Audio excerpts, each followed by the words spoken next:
me just get my screen up.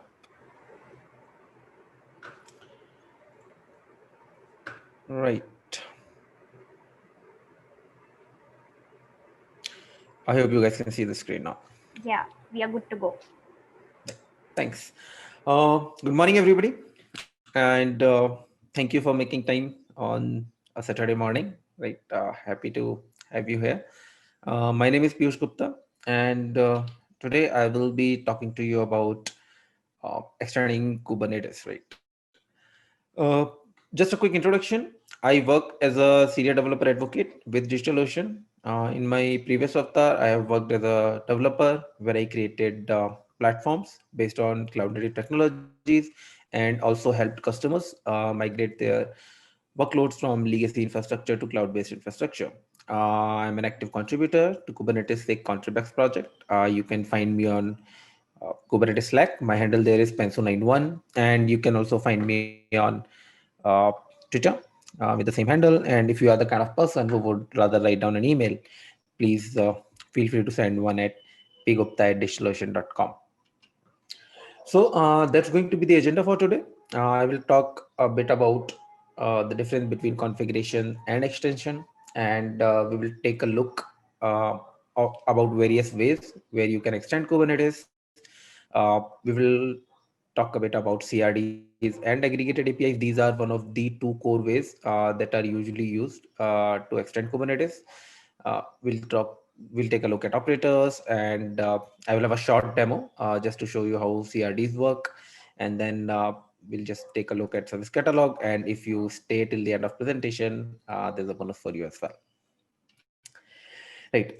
So Ajit talked about Kubernetes, and how everybody is using Kubernetes nowadays, how everybody is containerizing their applications, and Kubernetes is brilliant, to be frank, right? I've been working with the platform for a couple of years now, and it provides you a lot of capabilities, right? You get auto healing out of the box, you get high availability, you get declarative APIs. What else?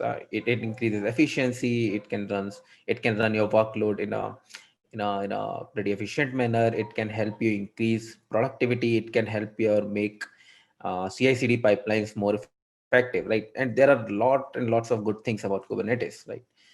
But the question that we need to answer is that enough, right? And is that enough for your workload? Is that enough for what you are trying to do, or is that enough for your for your use case, or for what you're trying to achieve for your environment, right? And sometimes the answer is no, right? No matter how good Kubernetes is, no matter what all capabilities it provides, sometimes uh, it just doesn't suit your environment, right? And what do you do in that case, right? And that's where the extension of Kubernetes comes into the picture, right? And why would you want to extend Kubernetes, right? I mean, it is such an amazing product. It has all these amazing capabilities, right? And I've just listed down few of the pointers why people usually choose to extend Kubernetes, right? And one of the biggest use cases when you want to store additional information, right? uh, Kubernetes resource endpoints are usually the place, or these are basically the endpoints that store objects, right? Kubernetes has a lot of primitive resources, like pods, replica sets, deployments, daemon sets, config maps, secrets, and all of these, right? And they store uh, a certain information about a certain resource, right? What if you want to store something additional? What if you want to store, let's say, you know, uh, something that's not given by Kubernetes standard or default installation, right? And in Kubernetes world, every resource is controlled by a controller. So excuse me, I'm just feeling a bit under the weather, right? So every single resource is controlled by a controller, be it a pod, be it a replica set, be it a deployment, right? uh, what if you want to run your own controller, right? What if you want it to take action according to your environment, right? And again, one of the most used use case is What if you are running your legacy systems, right? As Ajit mentioned, everybody is trying to containerize their applications, their workloads, right? But sometimes you are not yet ready for that kind of investment, right? You have been running your applications, you have been running your workloads in a legacy system, probably with virtual machines and databases and all those things, and you are not yet ready to containerize them, but you still want to use Kubernetes capabilities, right? Extending Kubernetes and integrating it with your legacy systems is one of the biggest use cases of extending Kubernetes, right? And again, if you want to add new features, I mean, Kubernetes has more than 50,000 contributors, one of the biggest open source project on GitHub. And if you want to make some changes to the core of Kubernetes, I mean, it's pretty difficult. I mean, the PRs usually take months to go through, right? And before that, you have a CAP process, right? That's called Kubernetes extension proposal, right? And you have to send, you have to make sure that KEP is signed off by multiple SIGs and multiple maintainers, and then the PR takes time, and it might not be worth the effort all the time, right? You can probably just figure out a way to solve your use case by just extending the Kubernetes, right? So I want to take some time to distinguish between what configuration means and what extension means, right? As I said, Kubernetes is you know huge beast, right? And it's not always you need to it's not always that you have to extend it or you have to add new features to it, right? All the Kubernetes components, right? Be it kubelet, be it API server, a controller manager or scheduler, right? They have a lot of capabilities, and most of these capabilities are not enabled by default in a standard installation, right? And you can probably enable those capabilities by just adding a flag to these services, right? This is usually done by cluster administrator, right? And Kubernetes is a highly changing project, right? Highly evolving project. They have 4 releases in a year, right? I guess that's one per quarter, right? So there are a lot of features that keep moving from alpha to beta to stable, right? And these things might change in future, right? And they might also require a restart of services, right? Let's say if you want to enable a flag in kubelet, or you want to enable a flag in API server, right? You you can enable that, but that might require some uh, some restart, or probably some extra configuration on the administrator part as well. Now contrast that with extension, right? The extension is basically a software component that runs independently, and it integrates deeply with Kubernetes, right? So it's not something that you are changing within the Kubernetes itself. It's not something, or it's not a capability that you are enabling within your Kubernetes installation. It's something that is running separately, and you are just integrating it with your Kubernetes cluster, right? And it can help you to support new types, and it can help you to run your own controllers. It can help you to take actions on those resources accordingly, right? So if you contrast these two things with configuration and extension, what it boils down to is configuration lets you use additional capabilities that already exist in a cluster. Extension lets you run independent programs, and it can just let you integrate with your existing cluster, right? Now let's talk about what all extension type Kubernetes has, right?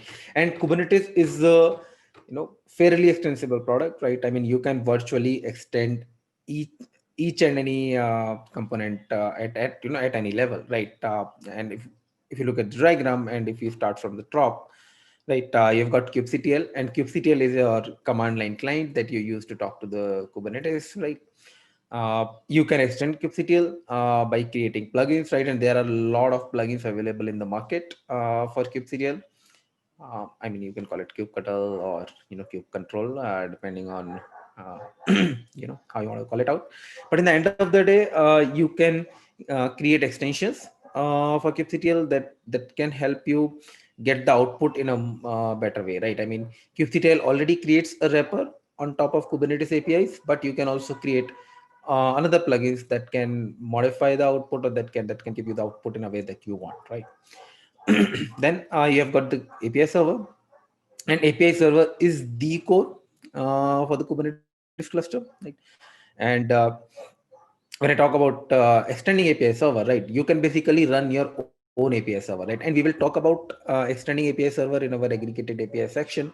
But the idea is you don't have to rely on the API server that is coming with your standard installation, right? And uh, as I said, right, API server is the core of your cluster. All the authentication, every components talk to API server, all the authentication, all the admission, everything happens via API server. But there might be cases when it's not enough, right? You might want to create your own authentication mechanisms. You might want to create your own admission mechanisms, right? And for that, you might want to run your own API server, right? And you can do that as well, right?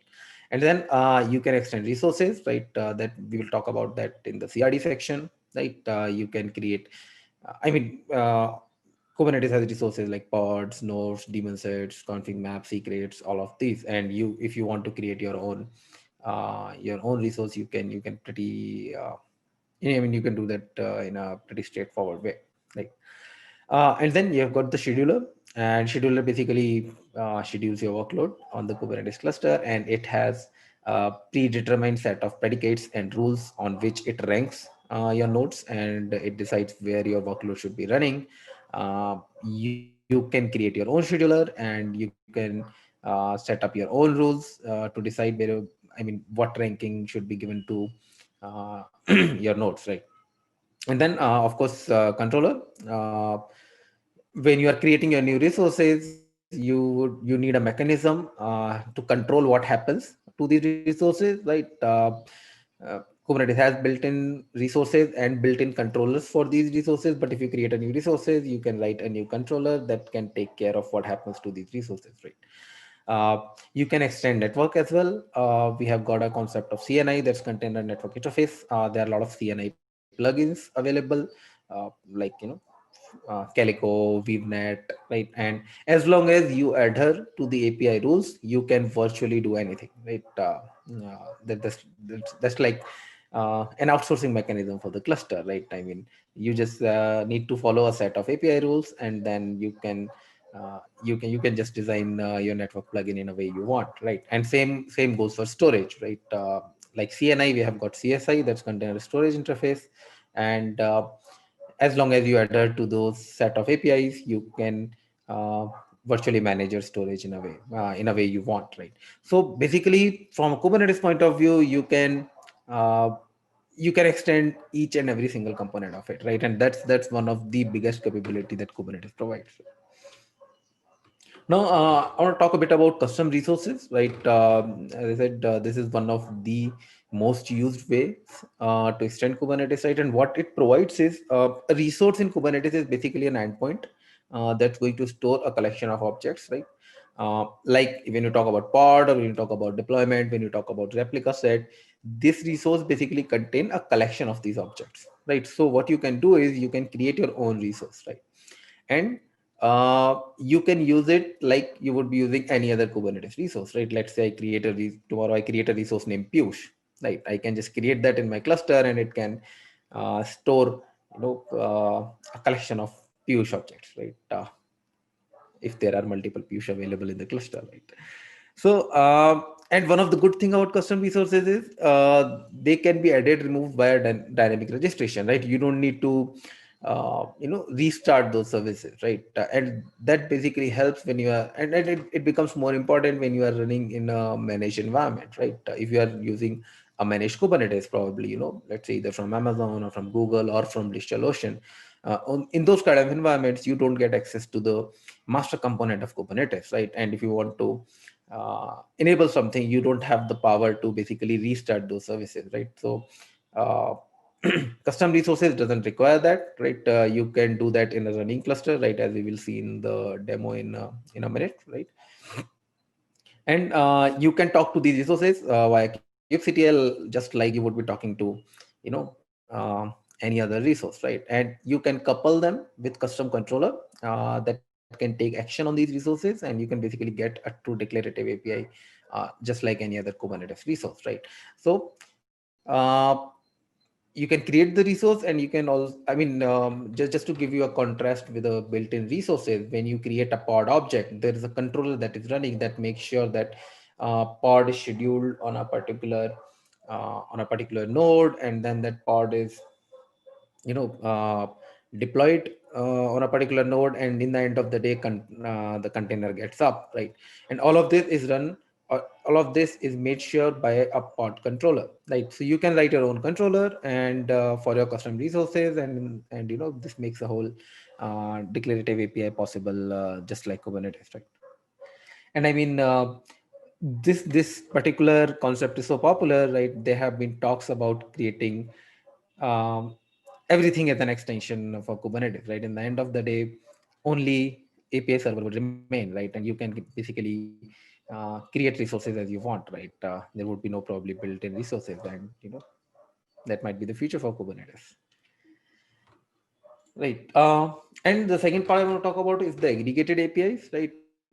And what aggregated API is, it is basically extending your API server, right? So there's a component called aggregation layer, and it runs with API server, right? And like every good thing in Kubernetes, if you want to extend API server, you can run your own API server in another pod, right? Now, this use case is mostly helpful when you want to create your authentication or your admission control and all those kind of things, right? So what you can do is you can run a custom API server inside a pod, right? And you can register it with the API service object, right? And whenever there's a call that's coming for that particular path, right? If I, let's say, I created a new API server on the path, let's say /Piyush, right? If there is any request that is coming onto that path, the main API server is going to transfer that request to my custom API server, right? And there is usually there's usually a restriction of 5 seconds delay in the round trip, but that's configurable. You can usually change, yeah, you can change that, but uh, don't make it too much, right? That's not advisable. Otherwise, your cluster would be working at a slower pace, right? But in the end of the day, the idea is aggregation layer is a component that makes all of this possible, and it runs just as a proxy, right?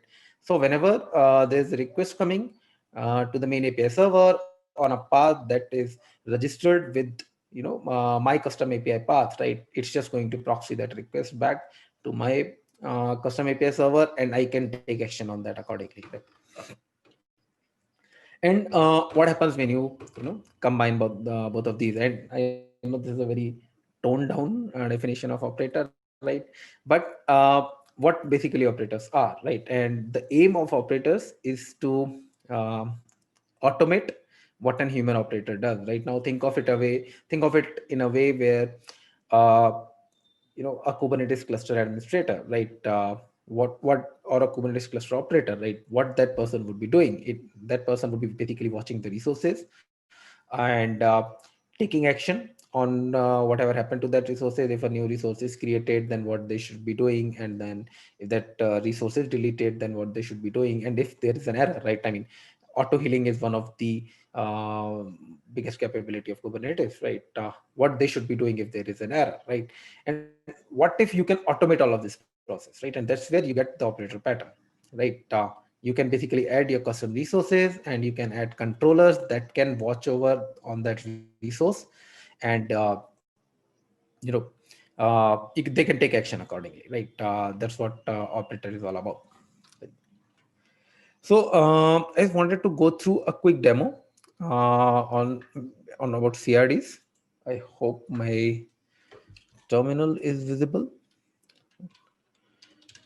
uh, Piyush. yeah, thanks.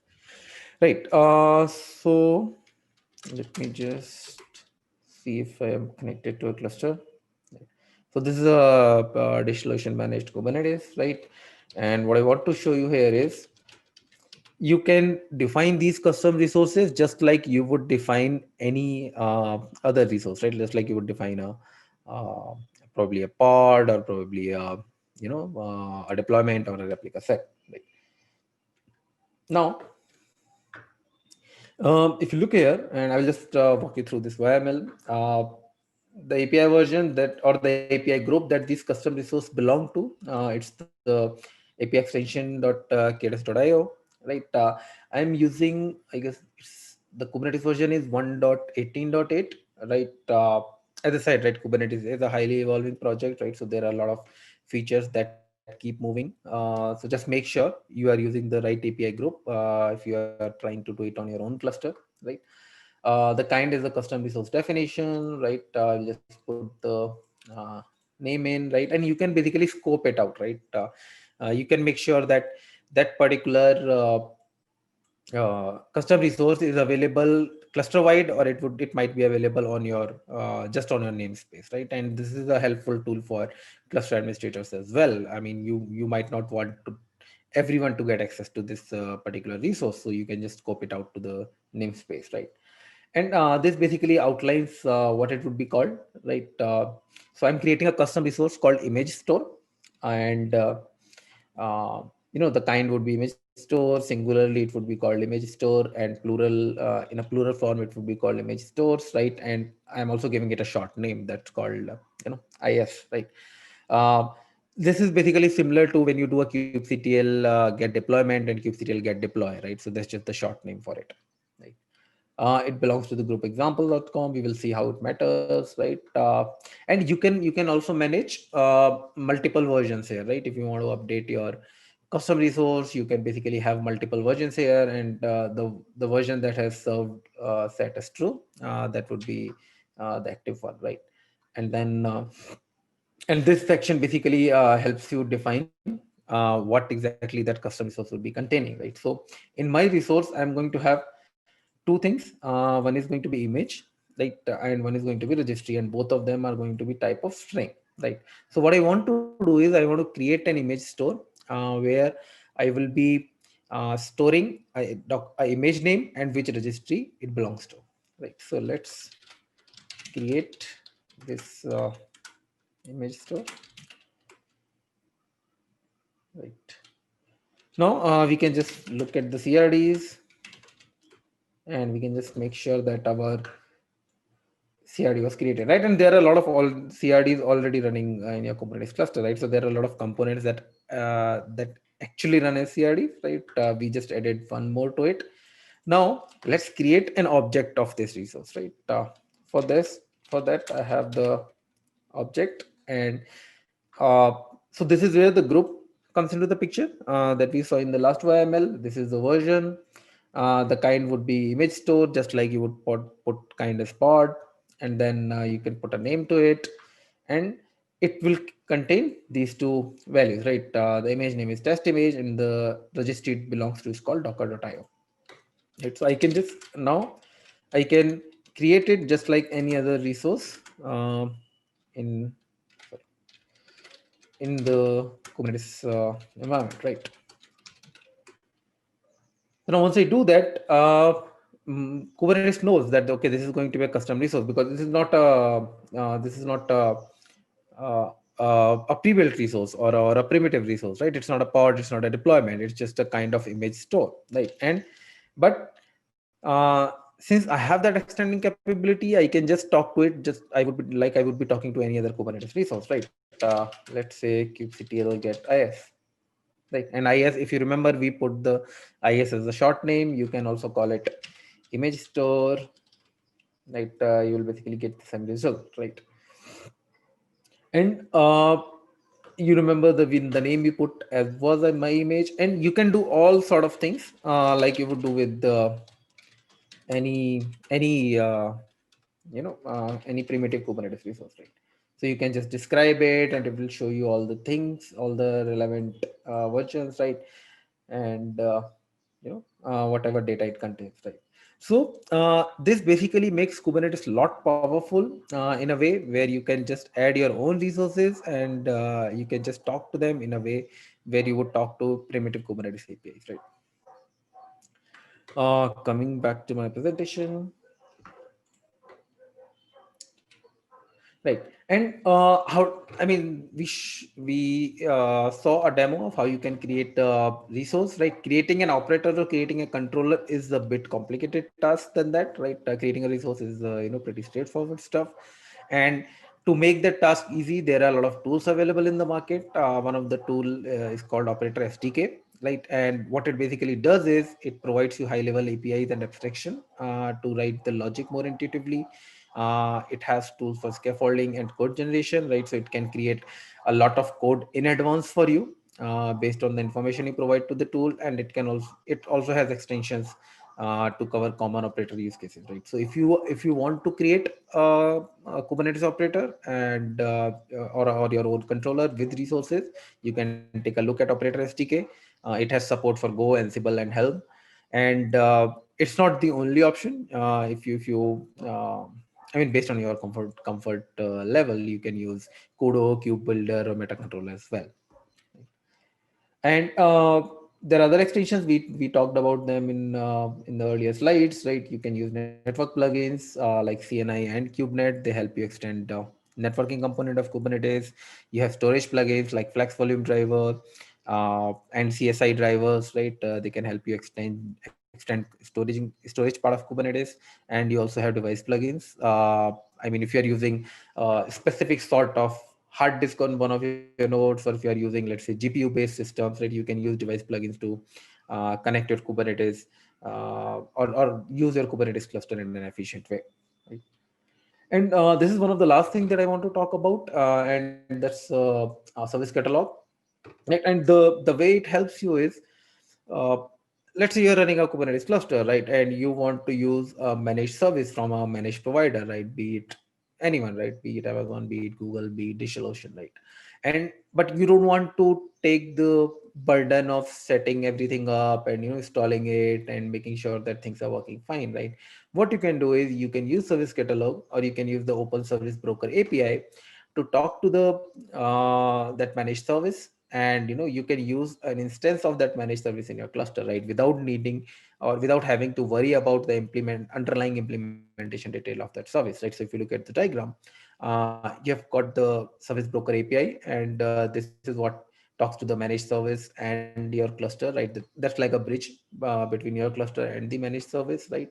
And uh, once you set that bridge up, your application can use that managed service just like it would use any other application that is available in the cluster, right? I'm not sure if this is being developed actively, right? But it's one of the ways where you can use or where you can extend Kubernetes capabilities via a managed service provider. So that's all I had. Thank you for being a brilliant audience. You can get in touch. There are some contact details on the slides, right? You can take a look. And for the bonus part now, if you want to try out DigitalOcean, and if you want to try out our managed Kubernetes, if you want to play around with how Kubernetes works, right? How you can extend it, right? You can go to the link. That's do.co/Piyush.